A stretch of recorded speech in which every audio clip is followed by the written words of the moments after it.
حضرت کثیر بن عبداللہ ابو ہاشم تاجی رحمۃ اللہ علیہ فرماتے ہیں کہ ہم حضرت ابو رجاء عطار رحمۃ اللہ علیہ کے پاس حاضر ہوئے اور ان سے سوال کیا کہ آپ کے پاس ان جنات صحابہ کرام کا علم ہے جنہوں نے حضرت صلی اللہ علیہ وآلہ وسلم کی بیعت کا شرف حاصل کیا تھا؟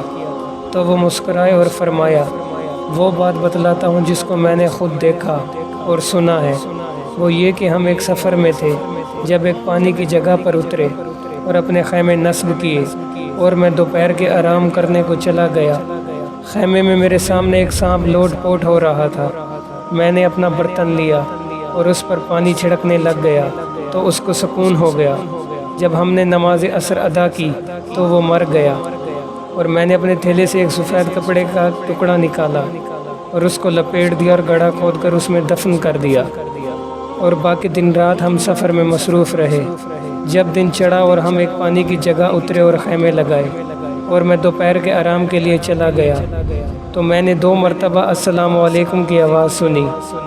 یہ لوگ 1 یا 10 یا 100 یا 1000 نہیں تھے، بلکہ اس سے کہیں زیادہ تھے۔ میں نے ان سے پوچھا، تم لوگ کون ہو؟ کہنے لگے، ہم جنات ہیں۔ اللہ تمہیں برکت دے، تم نے ہمارا ایک ایسا کام کیا ہے جس کا بدلہ چکانے کی طاقت ہم میں نہیں ہے۔ میں نے پوچھا، تمہارا کون سا کام کیا ہے؟